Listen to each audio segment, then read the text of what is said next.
people gainsaying, the truth, the times that are coming, the prophecies. Because as far as even with the mark, the implantable chip, that's gone out. That's been talking about in the mainstream, and like people are just memeing it off. Like, oh, when what's his name, Bill Gates, it was announced he's divorcing. People were just making memes about him, about the chip and whatnot. But that's the thing it's already been pushed out there, and p- people making light of it shows that they're gonna jump on it, man. All these things, it doesn't matter that the truth's been brought out, and it's been spoken about for years, decades even, and now you're seeing it manifest. That show, oh, maybe you should pay attention. No, that all goes out the window.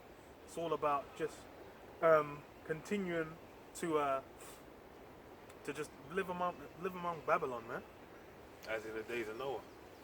But basically, even the point I was gonna say is that with that, it's funny how they're scoffing and scorning at the word, right? The chip and all that type of stuff. But guess what? Klaus Schwab, the head of the um, the Economic Forum, all right, basically talking about the World Economic Forum, shall I say, has basically came out and there's old footage that surfaced. The World Economic Forum, who's championing the Great Reset, whereby he wants to reset or wants to bring about a great reset, where he said that basically this pandemic has exposed that there's a need for the world basically to change into a digital state of being. It come out now in 2016. He was speaking German or French. I think French actually. He was sitting down and basically speaking about mass chipping the people. All right, that's what he was talking about. Saying that everyone should get chipped. They want to verge. They want to bridge the digital world and the biological world through technology. All right. Yes, he's sitting down. He's speaking about what they want to do and the different things they can do by utilizing it. So that's the information that's coming out while we're here in the midst of this. They're all memeing off Bill Gates, Bill and Melinda's situation. But that shows you at the front, when there's things going on at the front of the house, basically there's everything, the cogs in the machine that's working behind are basically showing you certain things. Right? This agenda's being established, and he basically spoke about being put in the body and being put in the head. And then what you got? All it was making me think is I was precepting Neuralink with that article, man. I was thinking about Elon Musk talking about Neuralink being established, alright, and all these different things dealing with the tech they want to do, wearable technology to track you, the establishing of 5G, alright, and really in China they're talking about 6G, right? So all of these things are building up that system as by where they can play God basically. Yeah, brick by brick. Yep. For this, they willingly are ignorant of that by the word of the Most High, the heavens were of old, and the earth standing out of the water and in the water, whereby the world that then was, being overflowed with water, perished. And that the former judgment, that's been forgotten. The former judgments, I should say, have been forgotten. No one's thinking about them. They're not even thinking about like Germany being smashed. They're all people think about is just what carnal desires in the moment, man. And that's really how people have become so easy to manipulate. Because whatever it is, they're like, people really just be out here thinking shit just pops out of the fucking ground, man. All these different ideas and directions for society just fall from the sky. But that's, there's people that have plans and, ways, the means to execute them. Albert Pike. Yeah. And the thing is as well is because they're all they are is invested in is what is this system, this lifestyle. That's why it fills them with abject terror to consider like, oh, maybe the system hasn't got your best interests at heart. Because really that. You know what I'm saying? Yeah, because I was gonna say like Albert Pike. When you look into, he spoke about there being three world wars, all right, and Albert Pike is the head of the. I can't remember the order and everything of that nature, but dealing with masonry and the people that basically have a plan behind the scenes. And he spoke about free will wars and about establishing a one world order, all right, a global control over the whole earth, all right. He spoke about that.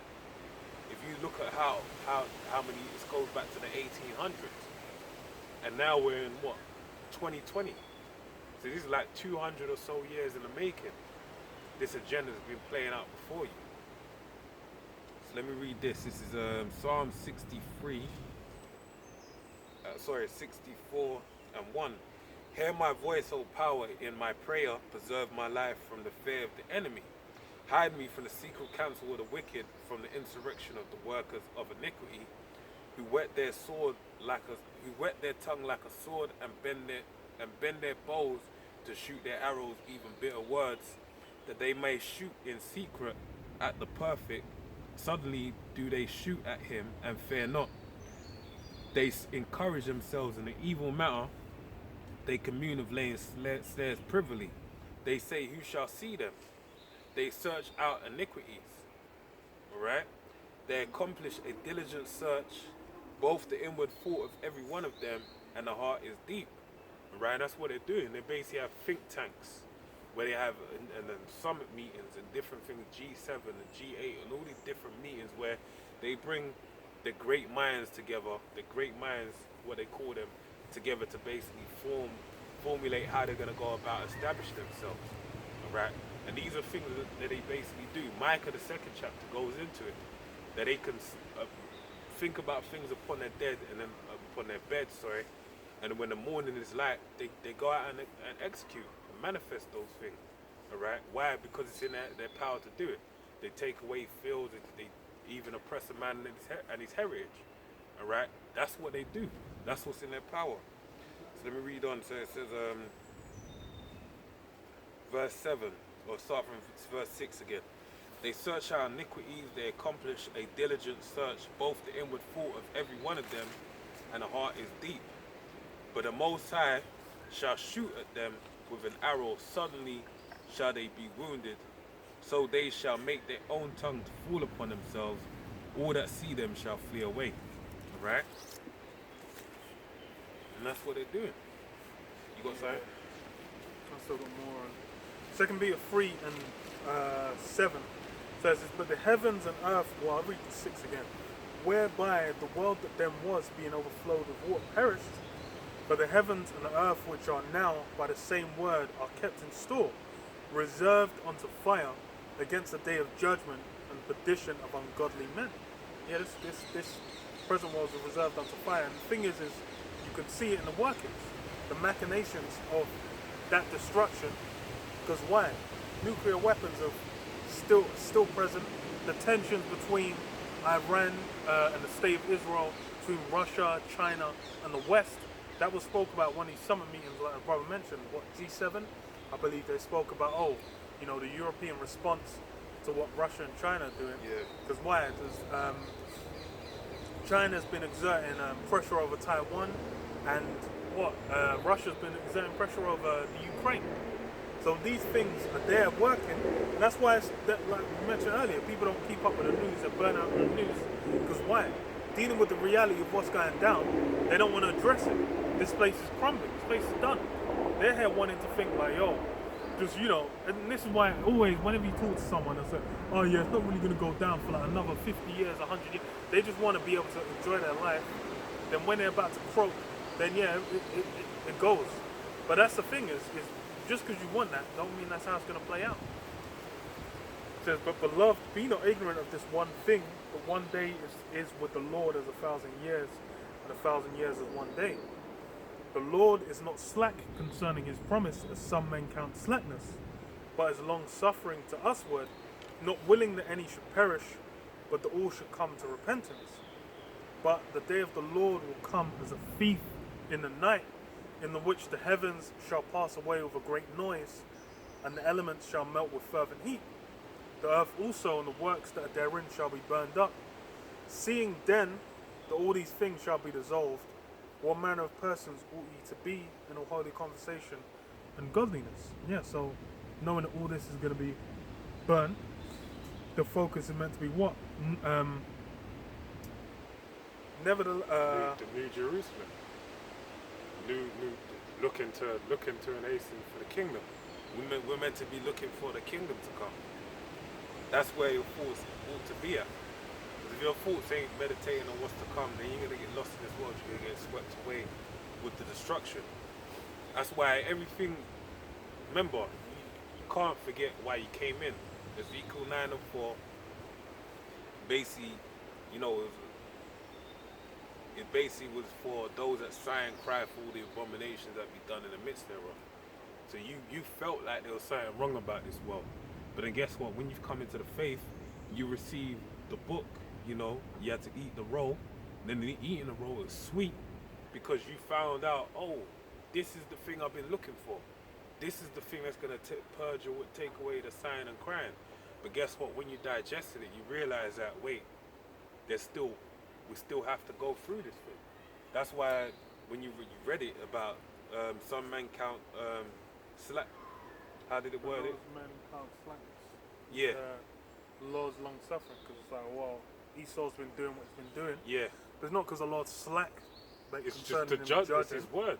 He's long suffering because Yeah. it's what? He's got certain things that Have need to to be play in out. line. That's it. Certain things need to play out. That's it.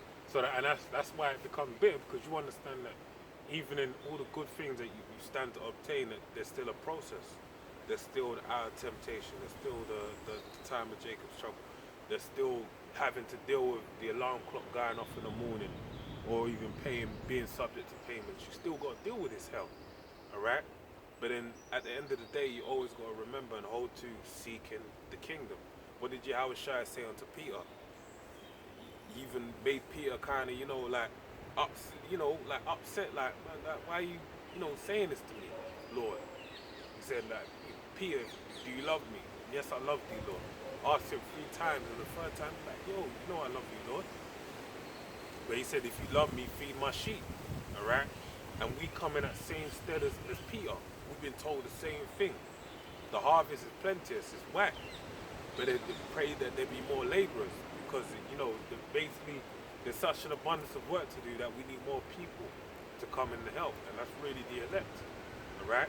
So in these days, everything that's going on, just be looking to it and just be thinking, the kingdom's coming, man. Right, and with everything that's going forth right now, we know the kingdom's close. It's around the corner. Alright? But it's the thing, people will be taken away with the opening and shutting down of the world and being able to do this and do that. It's making people think that, oh yeah, there's going to be normality again. But in reality, there ain't. We're in the end. The end is being manifest before our eyes. You got anything? Nah. Close up. Yeah. So we say all praises to Yahweh, Ba'ashem, Yahweh Shai, Ba'ashem, Harakah, B'dash. Double honors unto the apostles and elders, a great millstone, and rule well. And shalom to the whole elect. Till next week, Lord willing. Shalom.